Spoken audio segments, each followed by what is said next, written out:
Excited to do another live in-studio segment of What's It Worth? And every Tuesday morning we get together at this time with Barry Blank from National Estate Jewelers in East Brunswick. Good morning. Good to see you again. Good morning. We're also live on Facebook. I like this live stuff that's going on. So many different platforms. I really enjoy it. So Montreal was good? Good trip for you? Montreal was amazing. Great food. A great massage. There's a boat, a decommissioned ferry boat that's called Boda Boda. And they have the greatest massages and a 3 or 4 pool circuit with hot tubs and cold tubs. It was great. It was just, weather was beautiful. It was fun. One of these cities that it's like, if I have one more delicious meal or meet one more polite person, I'm going to scream. I want to get back to Jersey, right? There's a little tiny place called Kentucky Triple Crown. Okay. In the Little Italy section. And you go there and you go to this little tiny counter. You can get mixed drinks, everything, but you got to take it outside. They give you a big picnic basket with a red and white cloth inside. Uh-huh. You walk across the street, you have a picnic right in the park. Interesting. I like it. Good, but great to have you back this week, Barry. And our topic is a good one. We're going to talk about why designer jewelry worth more than the precious metal value, if you could explain how that works.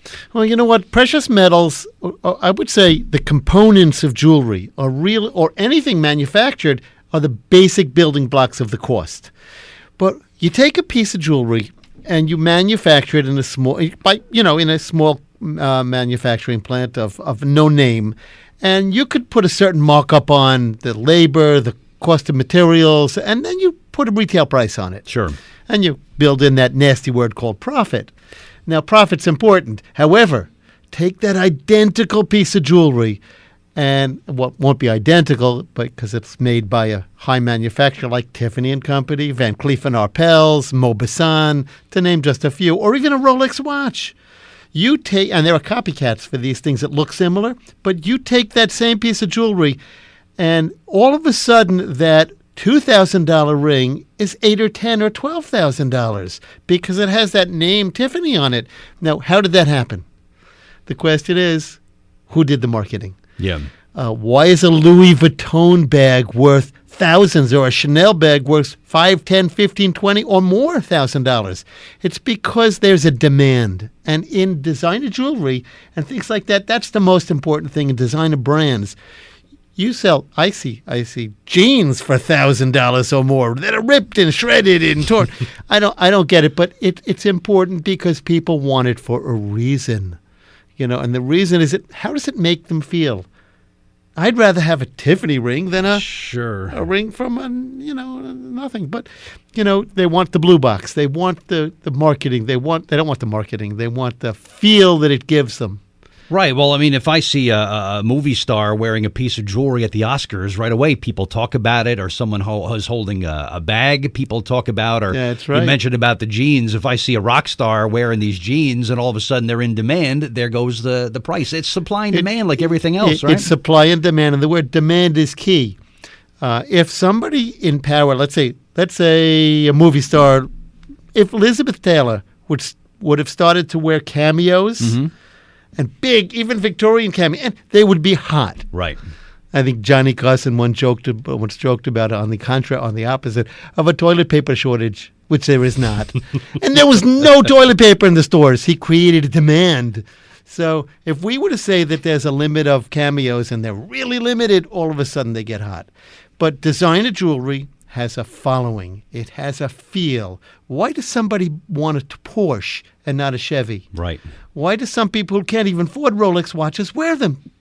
Because they think they feel for sure that it makes them feel good. So I'll give you an example. A Rolex watch, with a 18-karat gold Rolex Daytona, which is the 3-dial watch, chrono, probably has $4,000 or $5,000 worth of gold. Yet the watch sells for $20,000, $25,000, and maybe more. Also, then there's the Paul Newman Daytona, right, which was actually put on his wrist during a scene. And they would change those watches out constantly. They put him on his wrist, take another scene, put it on his wrist, and those watches command a premium. Then it becomes movie memorabilia at that point. Yeah. So I think people will pay for the prestige, Barry. I think that's kind of what it comes with. Totally. And they love it. This was worn by... I had somebody come to me and say, I have a baton that was owned by John Philip Sousa. Okay. And I said, all right. Okay, well, how can you prove it? Yeah. Well, I got paperwork. I said, but is there a number on it? I said, yeah, okay, we'd like to believe it, but it's the question really is provenance. Where did it come from? Who owned it? In the thing of collectibles.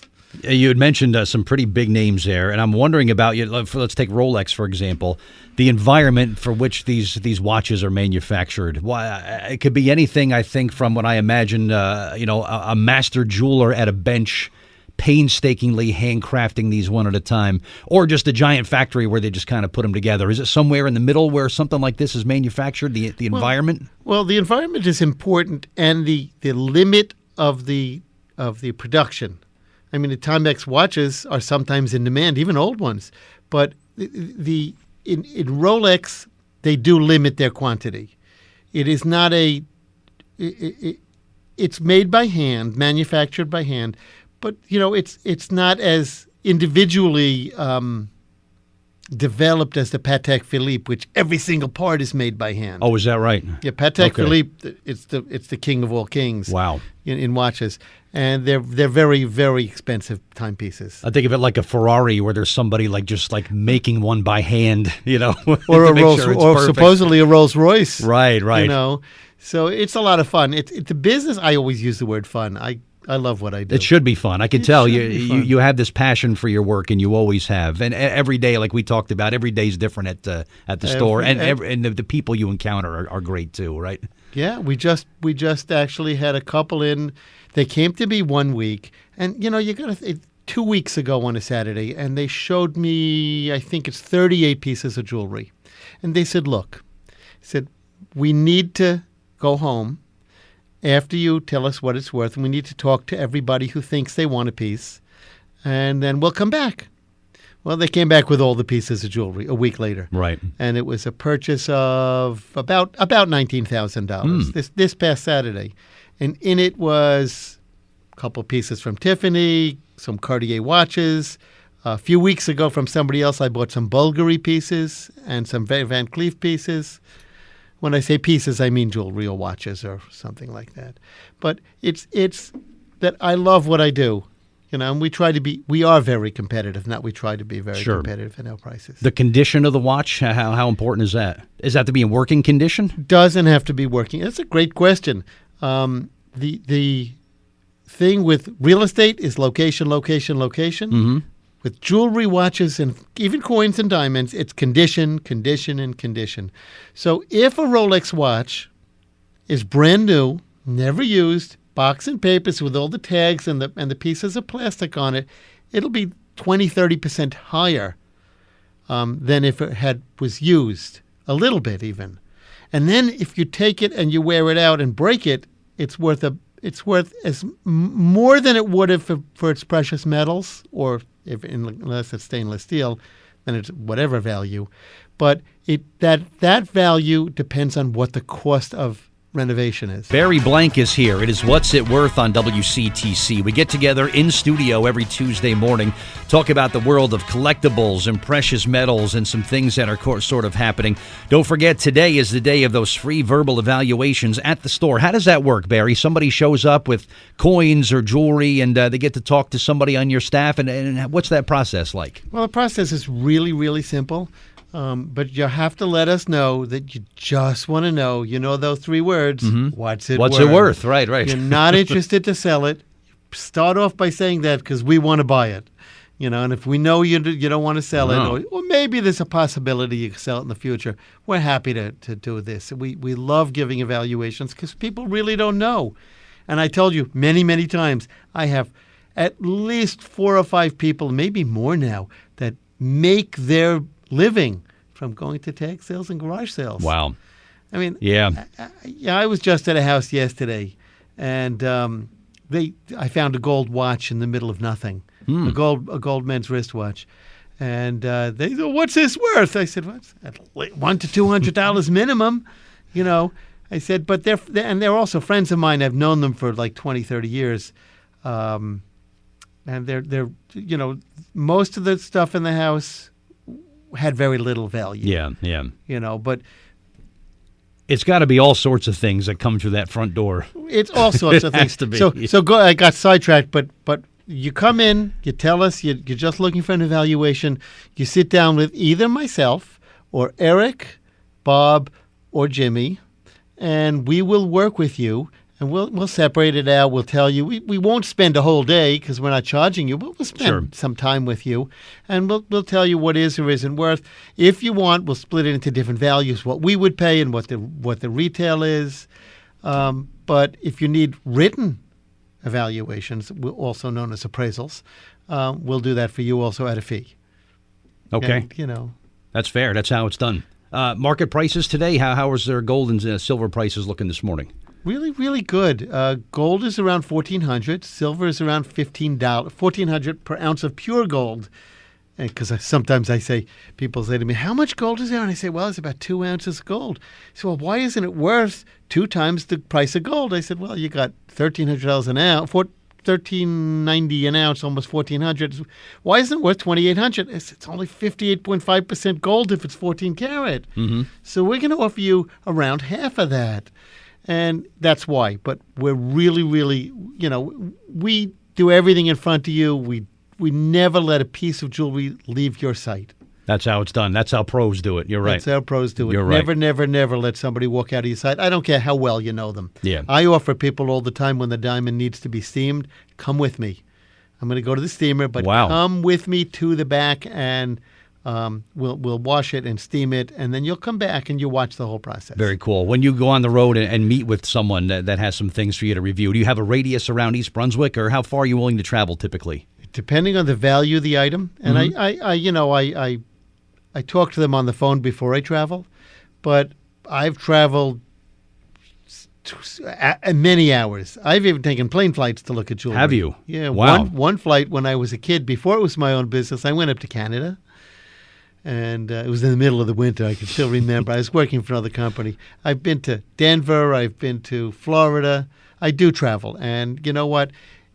I'm very grateful. I don't charge for my services. I hope that I make a deal. Sure. That's what it's about. Right, right. And doing the right thing by people like you've been doing for so many years now. Combined years of experience for you and everybody over there, we're talking decades, right? Well, I'm in the business. I'm in my store for over 20 years now.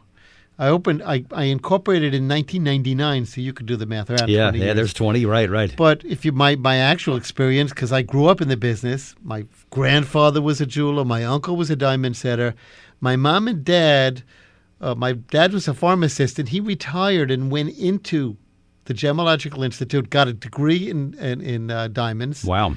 A graduate gemologist. And then they put 3 of us through college on the antique and jewelry business.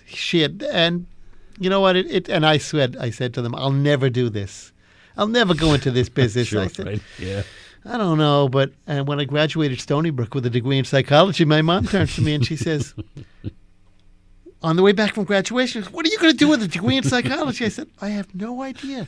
And she says to me, there's a place in Manhattan called the Gemological Institute of America. It rang a bell. I went in the next day. I had an interview.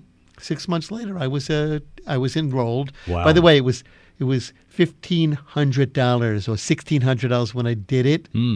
Today, it's almost $30,000. Yeah, maybe it's gone up a little bit over the years. Just a little right. bit. But it's a 6-month program, and it's an amazing program. Good stuff. All right. Really good stuff. This is an industry that's got a future. You don't know what the next generation of the in-demand collectibles and precious metals are going to be. It's kind of hard to tell at this point, right? You don't know, but I will tell you, indications are that collectible, and not indications, we know the collectibles are worth a fraction of what they used to be. I'm going to look at today somebody's house where they have antiques, and they're this beautiful oak. There's the oak with the lion claw feet and the open mouth lions, and these tables used to be $1,000, $1,200, $1,500. There's such a low demand. You can buy them we can buy them for $50 and $100. Wow. And the question is, do I want to? Yeah. So the demand on collectibles is low. The demand on jewelry, if it's designer, as we talked to earlier in this previous segment, is very high. So Interesting. All right. Well, Barry, great as always to have you here. And next Tuesday, you'll be back in studio for another segment, right? I would love to be here. Great to have people listening and watching us live on social media every week, too. So thank you, Barry, and I look forward to next week. All right? My pleasure.